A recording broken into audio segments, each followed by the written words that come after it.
Hi, Gemini Sun and Rising. Welcome to your July 2023 Astro Update. It's Raina here.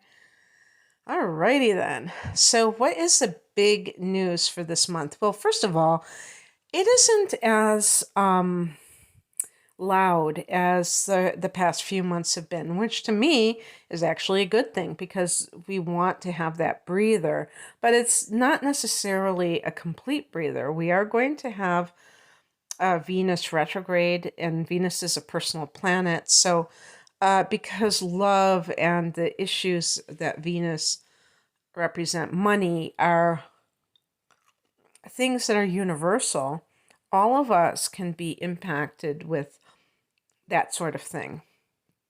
And we have some planets going into Virgo, and Virgo is the other sign besides Gemini that's ruled by Mercury. And it's also a mutable sign, so it forms a square with you, which is a challenging aspect, but it also is an impetus to make something happen, like a catalyst, if you will, if a person is really driven to do that.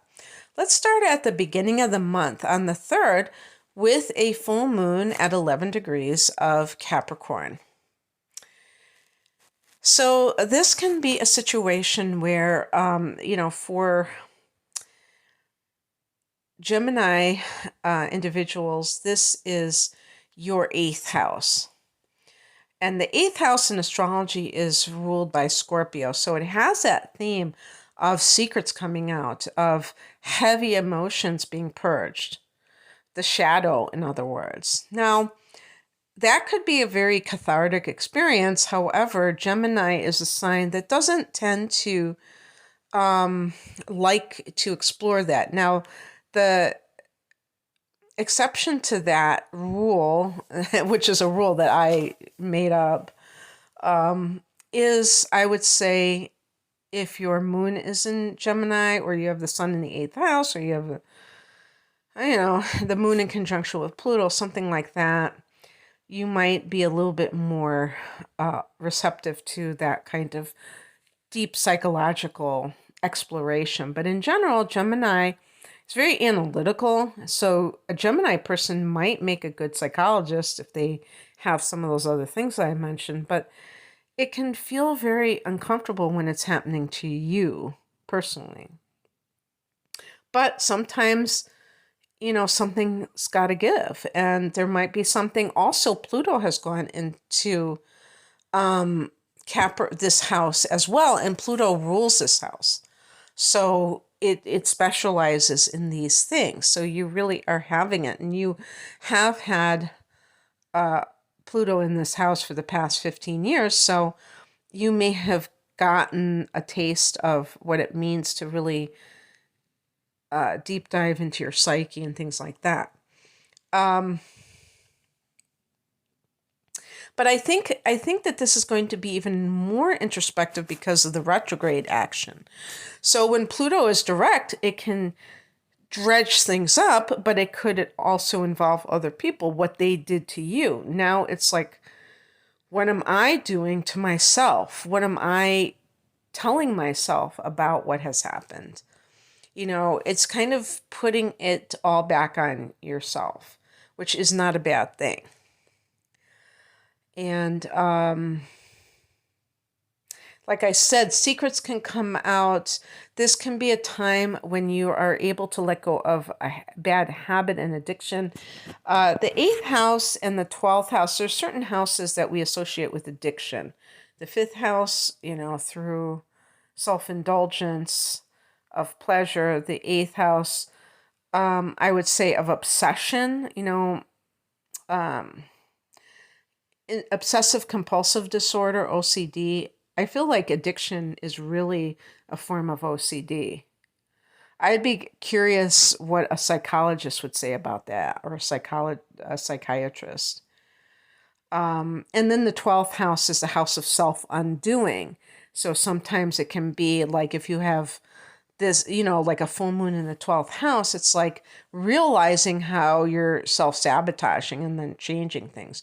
But in the 8th house, it's like the full moon can bring your awareness to something that you're obsessing about so that you're able to let go of that finally and be free, really. And it could be a person. It doesn't have to be some kind of a substance, too. Um, but it's going to be, it could be very intense for you. Let's put it that way. At least you have it in Capricorn, so it's a little bit more dry. It's not as if it wasn't a water sign, it'd be really, really wild. On the 10th, Mars goes into Virgo. So for Gemini, this is the fourth house of home and family. Some of you may be renovating a home. Some of you, that could be construction work, for instance. Some of you may be having some kind of conflict with your mom, or is the fourth house. Some people think the father is the fourth. We can say family of origin, that there's some kind of conflict. And, the fourth house is also the past. It's also childhood. So, with Mars, there could be activity. So, if you are visiting your hometown, and maybe it's not where your parents currently live, but it's someplace where you grew up or something, you're exploring your roots. That could be possible as well. Some kind of more involvement. So yeah, I mean, even with a parent, it doesn't have to be hostility per se. It could just simply be more activity that is occurring. On the 11th, Mercury goes into Leo, which is a friendly angle called a sextile. And this is for Gemini, the third house, which you rule. So Mercury is going in, your ruler is going into its own domain. And that simply enhances how you normally are, which is like you love to receive news and to spread news. Now, sometimes if, the shadow side of that is gossip. But you may be very active online. The third house has become the internet. I mean, the go-to house where we talk about social media. So you might be very active in that sense.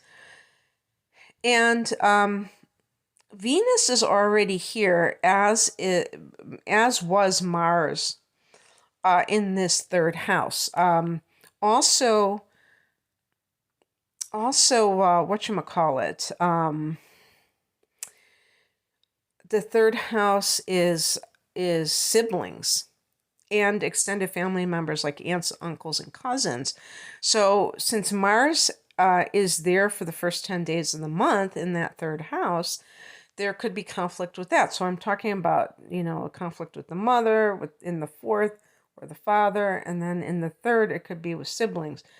Now, why would this be happening? Well, it depends on the individual, obviously. For some people, this is par for the course. This is something that you normally experience periodically.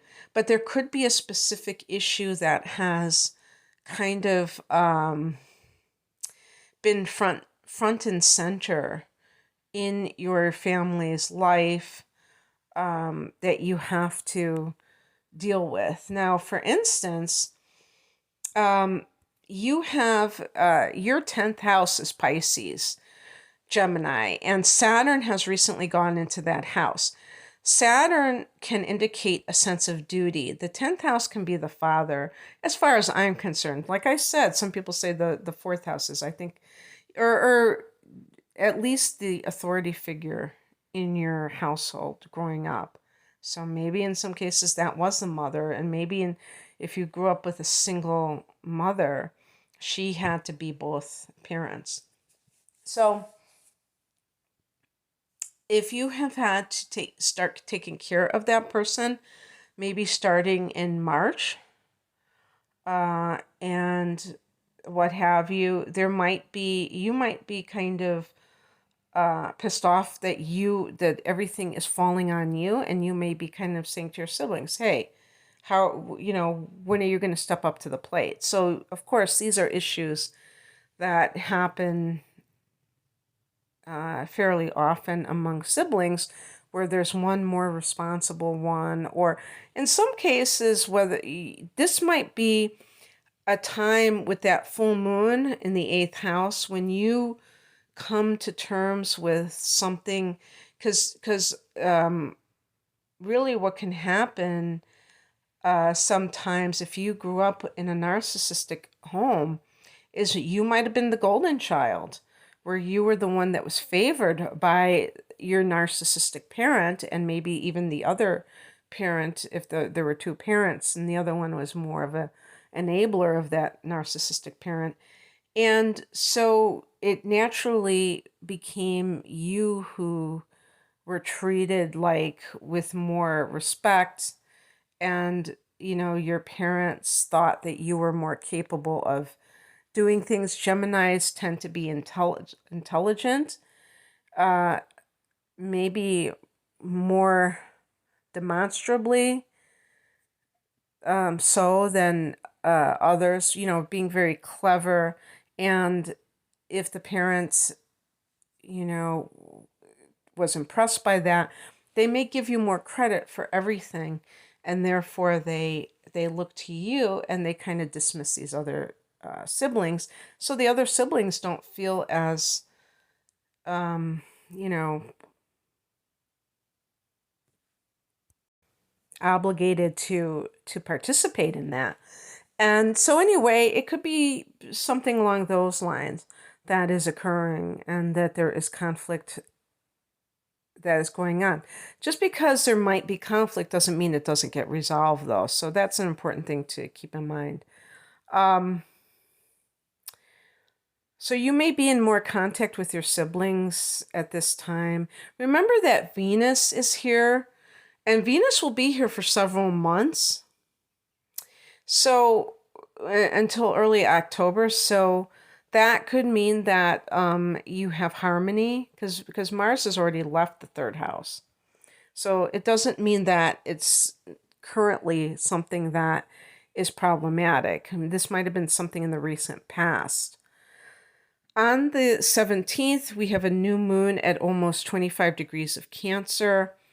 So this is a sign right after you. This is the financial area for you, the second house of earned income. So this is the money that you earn, but I think it's any money that you attract to you.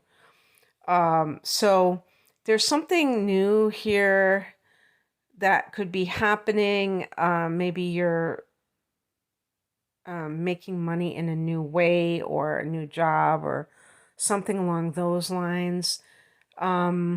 Or you're going to start doing things differently. On the 22nd, Sun goes into Leo, and we have the Venus retrograde. The Sun goes into that third house. So again, we have these planets starting to really crowd into this house. Now, I said before that Venus and Mars were there earlier. Venus is still here. Now Venus is retrograding on the same day that the Sun goes here. So the significance of that is that Venus can be something that has to do with maybe if you have been working online, because the third house, like I said, could be social media, but anything online, there may be this, you're questioning in some way from what are your values? Gemini, because this is your domain, it's not that you would clash with something that the third house represents. But let's say you are in the media, and let's say that you're a journalist and you feel that journalism is dead. You feel like it's more infotainment, or it's like not true, and you're being asked to lie. Then that can be this ethical dilemma.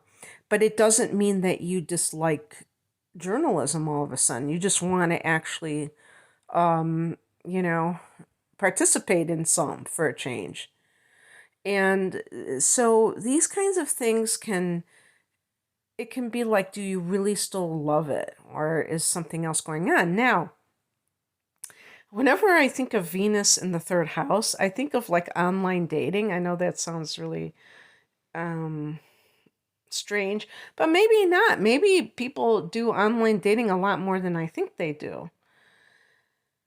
And whenever there's a Venus retrograde, keep in mind that somebody from your past could contact you. Maybe even you feel like contacting somebody that was an old flame.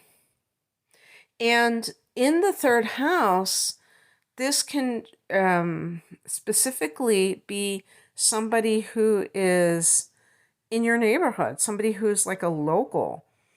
Um, Maybe it's somebody who you casually dated and you didn't even really get anything going, but now it's like you're thinking, hey, maybe this person really is somebody that I could enjoy. So you may be revisiting something of a social nature, but also um, online things. The third house can be writing, so revisiting a writing project. Venus can be the arts. On the 28th, Mercury goes into Virgo. So now we have Mercury joining Mars in the fourth house. Mercury can be contracts, though. So if you have any kind of, if you are trying to sell your house, perhaps maybe Mars is really trying to promote that sales, getting involved, or it's possible that Mars is like, construction work being done so that you can sell. This could be the time when, you're dealing with an agent. Fourth house can be real estate. So that can involve that. And like I said, it can be the mother, family of origin. So this can be a month where where family matters is kind of front and center. And because the sun is in Cancer, which is the natural ruler of the fourth house in astrology, that can enhance that. And we have a new moon in Cancer as well. All right, that's what I have for you, Gemini. I hope that this resonated. If you would like a private reading, I'm promoting my double readings called my deep dive readings, an hour of natal chart analysis, an hour of transits for a special price. Same with the tarot and combination of natal chart analysis called the whole enchilada. Then I have standalone readings as well. You can find out more information at the link below. I'm at RainaMoonAstrology.com. Thank you for listening. Take care. Bye.